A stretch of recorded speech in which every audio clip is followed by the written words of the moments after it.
Few names in history evoke as much horror and fascination as Adolf Hitler, the man who rose from obscurity to become the dictator of Nazi Germany, plunging the world into the deadliest conflict in human history. But how did a failed artist become one of history's greatest monsters? This is the story of Hitler's rise, reign, and ultimate downfall. In 1889, a son was born to a middle-class family in Austria. Adolf Hitler would seem destined for a normal life, but there were troubling signs. As a boy, he suffered from violent mood swings, fits of rage, and disturbing dreams. When he grew up, he would blame these on living near a sewage plant as a child. But some believe the effects of lead poisoning from a medical treatment in childhood may have contributed to his deranged behavior. He excelled at art and initially wanted to be an artist, but his dream was crushed when he was rejected twice by the Vienna Academy of Fine Arts.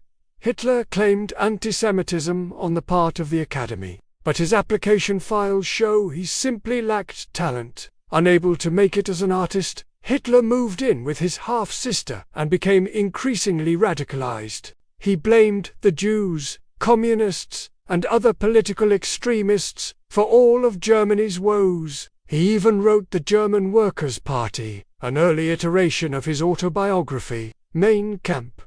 These writings reveal his insane theories on race and politics. Anti-Semitism is woven throughout, portraying Jews as parasites, weakening Germany. By 1913, Hitler had become a German citizen and was living in Munich, where he joined the German Workers' Party, a small right-wing group with ties to anti-Semitism. It wasn't much, but it was here that he began to blossom as a speaker. Hitler would give rants about Germany's past glory, and how the Jews and the Treaty of Versailles were holding it down. His rhetoric was effective with many in attendance, being from working-class backgrounds and resentful of the treaty. Then came World War I. At first, Hitler was disappointed by the war. He wanted Germany to win, not participate in what he saw as a pointless bloodbath. But he soon became enthusiastic once he realized the war effort could help him achieve his goals. After suffering mustard gas poisoning in combat, he returned home to rally people to support Germany in the war effort. Despite not having held a leadership position in the party, members looked to Hitler as a symbol of resistance against the French occupier. And after the war, Hitler became a staunch supporter of the nationalist cause. When Germany lost World War I, Hitler was convinced the country had been stabbed in the back by its own people. He refused to accept the Treaty of Versailles, which forced Germany to take blame for the war and imposed harsh penalties, including territorial losses, demilitarization, and reparations. Instead, he maintained that Germany had been betrayed by internal political enemies, such as Jews and Following the war, Germany experienced significant economic hardship. Hyperinflation devalued the currency, leading to unemployment, homelessness, and widespread discontent. This created a breeding ground for extremist groups like the Nazi Party, which promised solutions to Germany's problems through aggressive nationalism, anti-communism, and Hitler capitalized on the economic crisis, blaming it on Jews, and promising to restore Germany's greatness and punish those responsible for its defeat. During this period, Hitler published Mein Kampf, a book outlining his political ideology and future plans for Germany. In it, he outlined his belief in German superiority and his hatred for Jews and other minorities. Despite its controversial content, Mein Kampf became a bestseller in Germany, further boosting Hitler's popularity and providing him with a platform to articulate his hateful ideology. The Great Depression brought Hitler's big break. In 1930, a bomb killed 8 people at a political rally in Munich.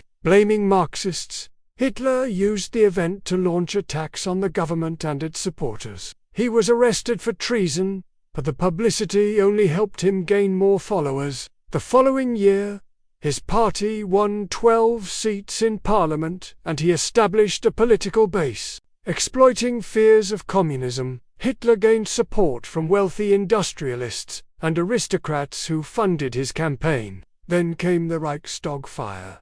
Hitler blamed a Dutch communist and used it to push for emergency powers. President Hindenburg reluctantly appointed Hitler as Chancellor in January 1933. However, it was a move he immediately regretted. As Chancellor, Hitler gradually consolidated power, dismantling democratic institutions and establishing a dictatorship. He passed laws outlawing strikes and political parties, except for the Nazi Party, enabling him to rule with an iron fist. Violence against political opponents increased, with Hitler's secret police force, the Gestapo, arresting and torturing thousands. This culminated in the Night of Long Knives, when Hitler eliminated potential rivals within his own party, consolidating his power and eliminating threats to his authority. Hitler's foreign policy was marked by aggression and expansionism. In 1936, he remilitarized the Rhineland, violating the Treaty of Versailles. In 1938, he annexed Austria, uniting it with Germany and fulfilling his long-held ambition of creating a Greater Germany. The same year, he demanded the Sudetenland region of Czechoslovakia, an area with a large German-speaking population. Appeasement, led by Britain and France, granted him this territory, hoping to avoid war. However, Hitler's ambitions extended beyond Sudetenland, and he soon set his sights on Poland. On September 1, 1939, Hitler invaded Poland, marking the beginning of World War II. The British and French, honoring their commitment to Poland, declared war on Germany a few days later. World War II was the deadliest conflict in human history, involving the vast majority of the world's nations and resulted in over 70 million deaths. Hitler's military strategy, known as Blitzkrieg, involved rapid, overwhelming attacks using tanks, aircraft, and coordinated forces. This was evident in the invasion of Poland. The Low Countries in France, initially successful, the pace of German victories slowed as the war progressed. Battles like Britain and the Battle of Moscow demonstrated the limitations of Blitzkrieg against determined adversaries. Furthermore, Hitler's obsession with fighting a quick war and his belief in German superiority led to strategic blunders, particularly in the Eastern Front.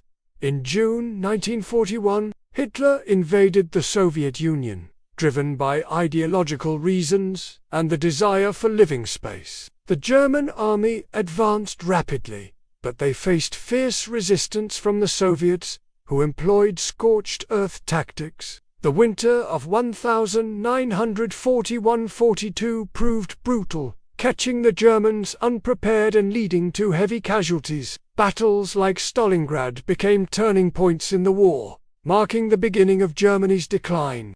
As the war turned against Germany, Hitler's behavior became increasingly erratic and delusional. He appointed unqualified individuals to key positions, ignored military advice, and made impulsive decisions. The Allied invasions of Italy and France further weakened Germany's position, leading to the gradual liberation of occupied territories. Despite the mounting evidence of defeat, Hitler clung to the belief that Germany could still win the war. He refused to accept the reality of his situation and continued to plan hopeless offensives. Eventually, he retreated to his underground bunker in Berlin. As the war drew to a close, Hitler's inner circle dwindled. Many had fallen victim to the war's hardships, while others had recognized the futility of continuing to fight. Those remaining in the bunker with Hitler were his wife, Eva Braun, his personal secretary,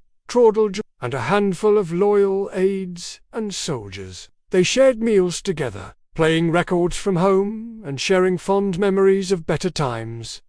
Some prayed, others listened to the radio, learning about the fall of Berlin. Hitler refused to listen. Finally, on April 30, 1945, Hitler ended his own life in the bunker rather than face capture by the Allies. He shot himself alongside his wife, Eva Braun, who had also married Hitler just days before. Their bodies were then moved outside and burned in a makeshift pyre. According to eyewitness accounts, the flames were so intense that it took several hours for the bodies to be consumed. Afterwards, the remaining fragments were burned separately in a second fire. Following Hitler's death, his bunker was discovered by Soviet troops, revealing the horrific conditions in which he and his inner circle had lived out the final days of the war. News of his suicide spread quickly, bringing a mix of relief and disbelief. For those who had endured the horrors of Nazi Germany, it marked the end of a terrifying chapter in their lives.